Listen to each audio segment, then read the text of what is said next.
अस्सलाम वालेकुम student, class 5 के स्टूडेंट को मैं साइंस का काम बता रही हूँ। Unit number 6 and matter, why do solid keep their shape. कहते हैं सॉलिड की शेप क्यों जो है वो मतलब अपनी शेप जो है वो बरकरार रखता है, जबकि लिक्विड और गैस नहीं रखते। कहते हैं कि सॉलिड की फिक्स शेप्ड होती है and occupied a fix volume, क्योंकि उसका वॉल्यूम भी फिक्स होता है। सॉलिड की शेप भी फिक्स होती है और वॉल्यूम भी फिक्स होता है, और इसीलिए because they flow can occupy and they do not have a fix shape. कहते हैं कि लिक्विड जो है उसकी जो शेप होती है वो ऑक्यूपाइड नहीं, मतलब लिक्विड जो है वो बह जाता है, ठीक है, और उसकी शेप जो होती है वो तब ही बरकरार नहीं रहती, क्योंकि वो अपनी शेप में बहते बहते कहीं भी निकल जाता है। इसी तरह ही because the particle in gas are much further apart than in liquid और सॉलिड। कहते हैं गैस जो है वो लिक्विड और सॉलिड से अलग है, मतलब जैसे गैस जो है वो हवा में उड़ जाती है। अगर हम कुकर प्रेशर की एग्जांपल देती हूँ मैं आपको, अगर हम उसके अंदर गैस, जब हम प्रेशर कुकर में कोई चीज़ बनाते हैं, ठीक है, अब वो उसमें प्रेशर कुकर को हम ऊपर से बंद कर देते हैं, ठीक है, वो अब उसके अंदर गैस भरी जा रही है, तो वो उस गैस की वजह से वो चीज़ पक रही है, ठीक है। जब हम उसकी गैस निकालते हैं तो वो एवोपरेट हो जाती है, उड़ जाती है, ठीक है। तो इसको कहते हैं कि जबकि अगर पानी है वो बह जाता है, सॉलिड जो है वो अपनी शेप बरकरार रखता है, और जो गैस जो है वो उड़ जाती है। They can be squeeze closer together. Describe the properties of three state of matter. Properties of three state of matter कौन सी हैं? सॉलिड, लिक्विड और गैस। जो अभी मैंने आपको बताया था, सॉलिड की फिक्स शेप रहती है और इस तरह लिक्विड की फिक्स शेप नहीं होती, और जो गैस होती है वो उसकी शेप होती नहीं है, वो स्क्यूड क्लोजर टुगेदर, मतलब वो उड़ जाती है, उसमें कोई उसकी शेप बरकरार नहीं होती, वो हवा के ज़रिए उड़ जाती है। Solid are regularly packed, usually in a regular pattern.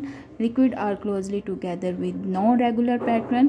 कहते हैं कि सॉलिड जो है वो रेगुलर पैटर्न की तौर पर होता है, लेकिन लिक्विड जो है वो रेगुलर पैटर्न नहीं होता, और गैस भी जो है वो well supported with no regular pattern, no regular arrangement. जो गैस की भी रेगुलर अरेंजमेंट नहीं हो सकती, लिक्विड की भी नहीं हो सकती, जबकि सॉलिड की हो सकती हैं।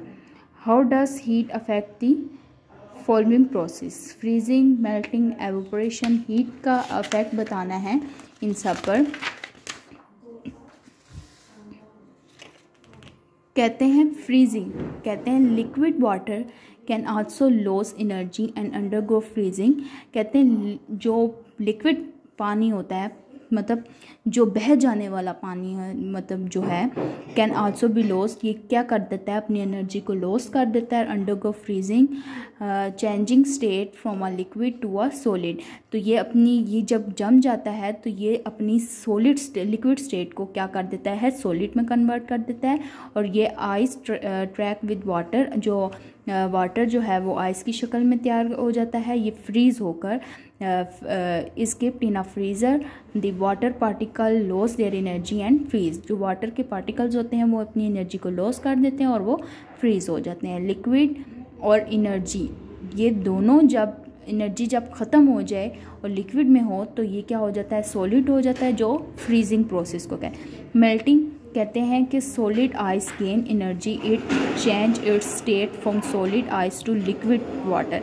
कहते हैं कि जब एक चीज़ सख्त है, सख्त पानी, सख्त चीज़, क्या मतलब, जैसे वाटर, आइस की बात करें, ठीक है, पहले हमने पानी में से एनर्जी जब ख़त्म होगी तो वो फ्रीज़ होगी। अब इसी तरह ही जब एनर्जी वापस आएगी, जब एनर्जी ऑब्जर्व करेगी, तो वो किस स्टेट में आ जाएगा, लिक्विड स्टेट में आ जाएगा, ठीक है। तो इसको मेल्टिंग पॉइंट कहते हैं। सॉलिड प्लस एनर्जी जब ऑब्जर्व कर लेती है तो ये लिक्विड बन जाता है, मेल्टिंग पॉइंट। एवोपरेशन, कहते हैं कि लिक्विड ऑब्जर्व करती है एनर्जी के पार्टिकल्स को, move faster and feather apart, the liquid turn it into gas. जो लिक्विड है वो गैस की सूरत में टर्न हो जाएगी, गैस की सूरत में।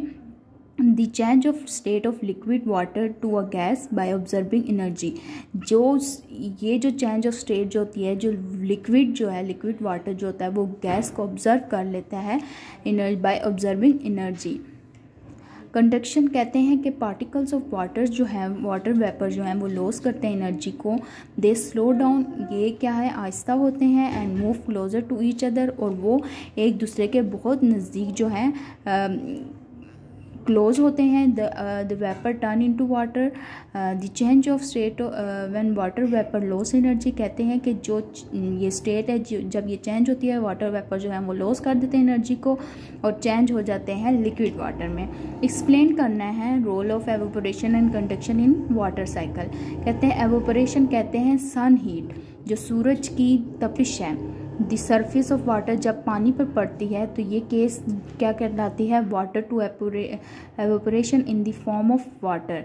कहते हैं कि ये केस जो होता है वाटर का एवोपोरेशन कर देता है वाटर वेपर्स को with rise into the air, जो हवा में उड़ जाती हैं। Conduction, when water in the air, water vapour जब एयर हवा में होते हैं, गेट कोल्ड, ठंडे हो जाते हैं। And conducts into liquid droplet, और वो पानी की सूरत में बह जाते हैं। Thank you student. ये सारा काम आपने अपनी नीट नोटबुक पे लिखना भी है और याद भी करना है।